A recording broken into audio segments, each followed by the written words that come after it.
Just one more year for 1080p.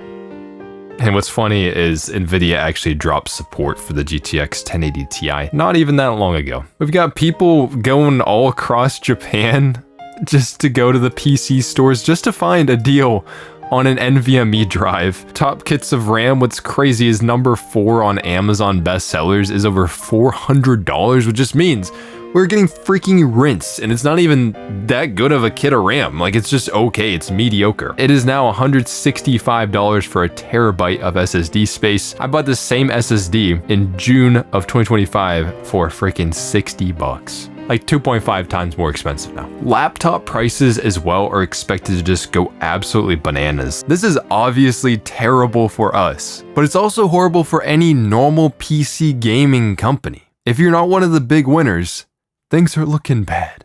And we can see this in their finances.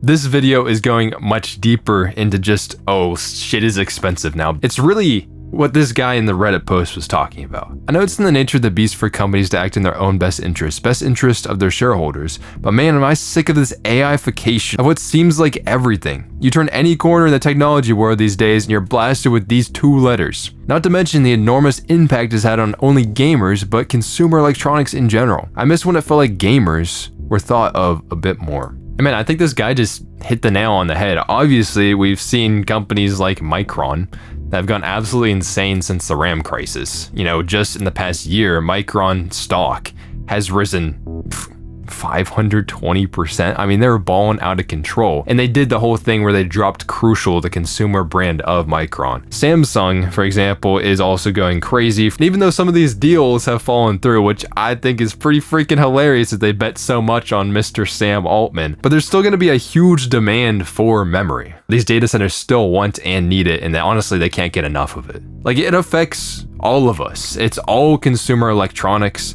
It is all of our gaming hardware. We see this a lot within graphics cards themselves. Obviously, the biggest component in your gaming PC. The 5060 has gone up in price by about, it was actually trending around $280, now it's around $330, so it's gone up like 50 bucks. Wait, this card has gone up like $110 off the MSRP. Everything relies on these core components. Every system needs memory, like RAM. Every system, if you're gonna be gaming on it, needs a graphics card. Graphics cards are getting expensive, RAM is getting expensive. If people can't afford these components, then are they gonna even choose to build a computer? I know for me personally right now, I ain't building a computer. We've seen this a lot with some of the CPU releases that have come out. You know, recently, Hardware Unbox, one of the lucky few. Thanks, Steve. To get the 9950X3D2. What is going on with these damn names nowadays? AMD didn't even send out a lot of these CPUs to other reviewers. And my assumption is because they knew people weren't going to like it. This thing feels like so out of touch. It is like $900 at a time like this. Could you not get enough money out of us already? And on top of that, it didn't even perform that well. There have been repeated requests for such a Halo CPU, and now it's here. A Halo product at a Halo price. Yippee. I'm sure you guys are excited for this CPU at a time like this. And what's funny is Intel recently refreshed some of their CPUs. And honestly, even in today's landscape, they don't look that bad. They perform well, they give you good value for your money. They're honestly pretty impressive. CPUs being cheaper than RAM is still wild. Why did this release catch me by surprise? I guess the memory storage crisis turned me off of the whole PC world. Thanks Intel for the competition, but unfortunate time to release this CPU since no one can afford a PC anymore. Like, this is the general sentiment. Even if there is a good product, like, people can't buy the things that are needed to make it function. What's funny though is everything that isn't really affected by RAM prices itself seem to be at somewhat reasonable prices, which makes the whole PC industry just really weird because it seems like maybe you could get a good deal on some things if you just aren't after the core components that actually make it function. For example here, there's a Ryzen 7600X, honestly still a really good CPU, is going for like 170 bucks right now. Like, that's very freaking reasonable. Am I crazy? Like, that's pretty good. What about like a 245K? This is a pretty comparable CPU, it's like 200 bucks. Like, it's really not that bad. And then the 250K that just came out is only like 20 bucks more. And that is a seriously solid deal. So not everything in PC hardware really looks that bad right now, but we saw a scare somewhat similar to this just last year before even the RAM crisis hit. Tariffs. Tariff. We saw the tariff scare. And really the companies that got hit by this weren't the big chip makers. You know, companies like Nvidia, they do have the ability to shift stuff around and possibly avoid a lot of it. Was it Apple that just gave Trump a gold bar? AMD's been up in the White House as well. What does this say for all the other companies that don't have that kind of leverage, don't have that bargaining power to exempt themselves from this? And that's what brings me to the smaller guys. The guys that a lot of people don't talk about as much, but are completely necessary to make this whole PC gaming empire even function. Like, how are you gonna have a computer without a motherboard? How are you gonna have a computer without a case, fans, a cooler, power supply? And these ones previously got hit a lot by tariffs. What I find interesting is things that aren't affected by RAM. Motherboards are pretty freaking reasonable. I'm not gonna lie, like this one here, pretty solid motherboard, 130 bucks. Shit, I'd buy that motherboard and use it. But if people aren't building computers, then these prices don't really matter. In fact, it's almost like these smaller board partners and stuff, or any other manufacturer in this, it almost seems like they have to be even more aggressive. They need to cut their prices even more because they have to try to make up the gap for what the RAM manufacturers and everything, those prices are so high. Does it even entice people to buy like a case or a motherboard? And I'm not gonna sit here and say that these board partners and stuff, that these companies are innocent. That'd be freaking crazy.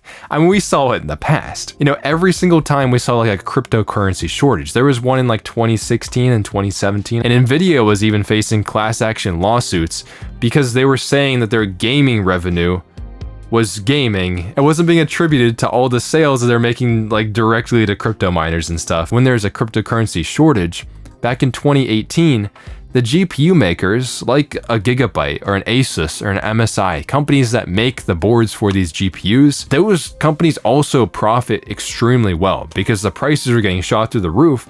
At the same time, the demand is insane. So they can just keep pumping out GPUs as long as nothing gets in their way. At the end of the day, if they can make money somewhere else, it's in their best interest to do something like that. These board partners and stuff are not innocent whatsoever. The thing is, back then, things were behaving a little bit different. These components, like these GPUs, were still mostly being sold to consumers. But this time, everything is being shifted to being sold to data centers. So Asus, for example, their like stock and everything has actually gone down in the past year. Now they did have some high peaks, but you can tell that they're more on a downward trend. And that's because a lot of Asus's business is selling to consumers and stuff. MSI's stock has gone down as well because these are Taiwanese companies. I think they're being converted to USD. But MSI is, they're not really on a good trend. Now, what I found interesting is Gigabyte is actually doing quite well right now in the past year. I don't know why they just took a huge leap recently, but I don't know. The stock market doesn't seem to reflect the global economy. But what I find interesting, despite their stock prices going down, their revenue still looks pretty crazy. Looking at Asus's revenue from 2010 to 2025, obviously in the past few years, they have been shooting like crazy up into the moon. And same with MSI, they're also doing quite good in terms of revenue. They're making record revenue. So despite this whole market of consumers not really being able to afford stuff, these board partners still seem to come out on top. And how I think this is happening, when you look at a company like Dell or HP or Lenovo, you would think in a time like this, they're gonna sell less laptops and stuff. And that's how we see these companies as making their money. But what we don't see is these ones are actually extremely prominent in the data center field as well. They do make a lot of the servers, so they still make record profits in times like this. But honestly, the board partners, I think they're gonna be mostly okay. It would have to be for a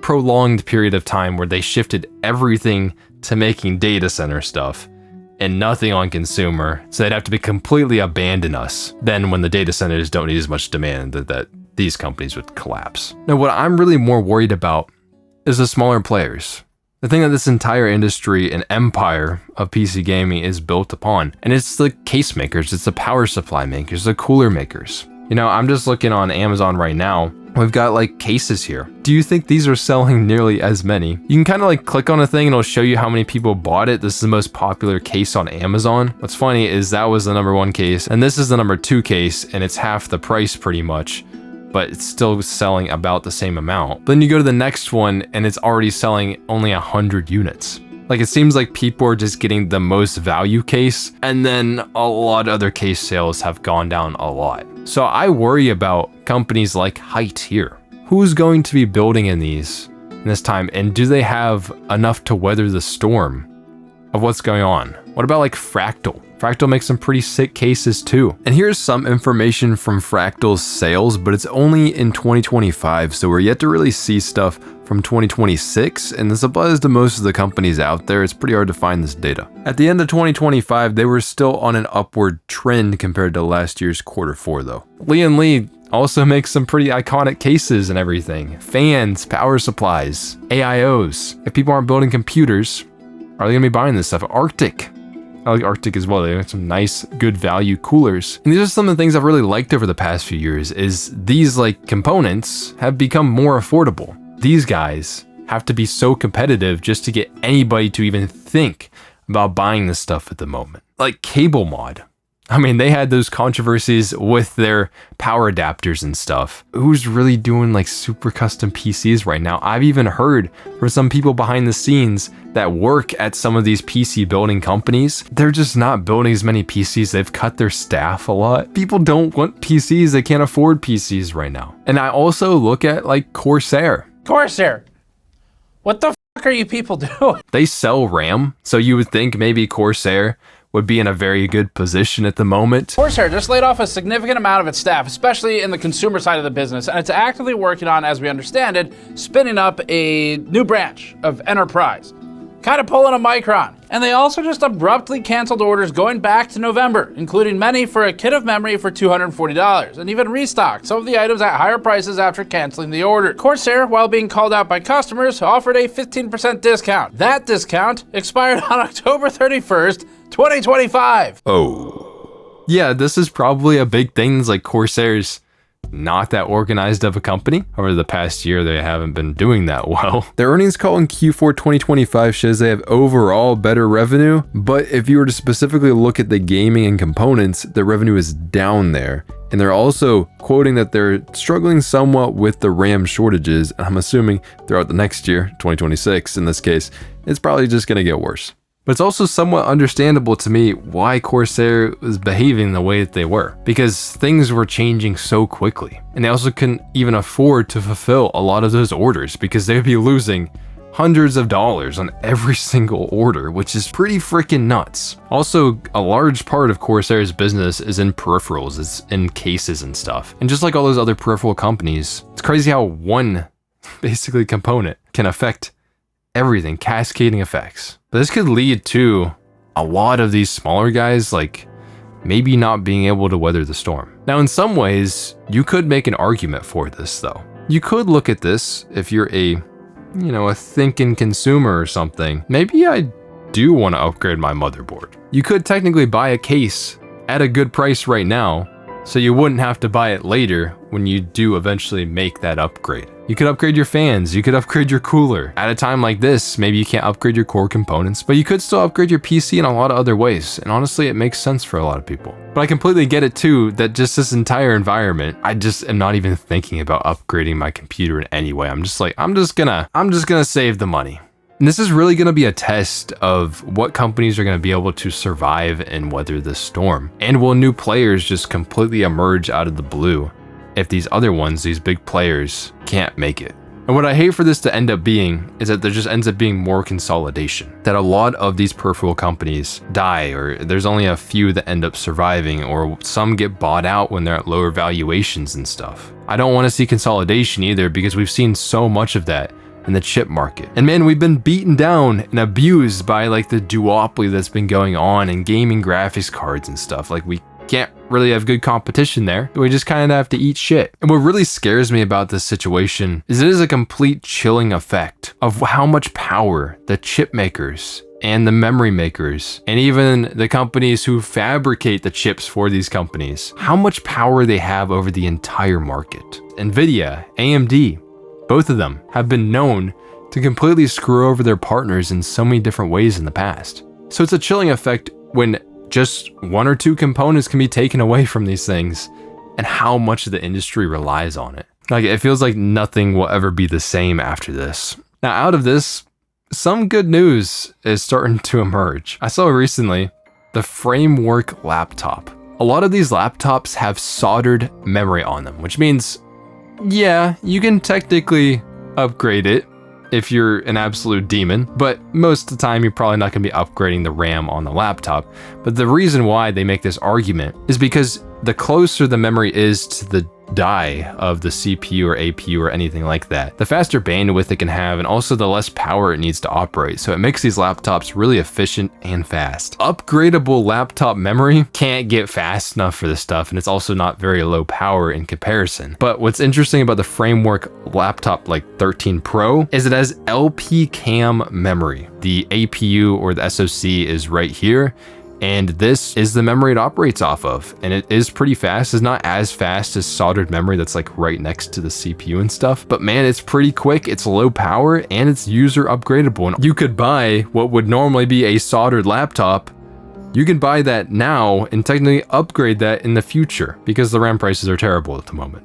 And speaking of RAM prices, maybe, just maybe, this could end up making things a little bit better in the future because Micron just recently entered the 24 gigabit GDDR7 memory, because right now Samsung and SK Hynix are the only ones that can make 24 gigabits is 3 gigabytes, by the way. This 3 gigabyte memory hasn't been widely available, and now Micron is going to be making it as well. To be honest, these companies operated in like a cartel anyways, so I don't know if it'll really end up changing things later on in the future, but we'll have more competition, as Nvidia, for example, has been wanting to move to these 3 gigabyte modules. But this is just a little bit of good news. But yeah, I really wanted to talk about how this could really drive a ton of these smaller companies that are still PC gaming related completely out of business. It's scary. There's a chilling effect. It shows how much power the chip makers and memory manufacturers really have in this situation. So let me know what you guys think about this in the comments below. Are you even like upgrading other parts of your computer right now? Because technically it makes sense at the moment, but I get it. I freaking get it. All right, that's gonna be it for me. I'm gonna see you guys in the next video. Hopefully you have a good one, and peace.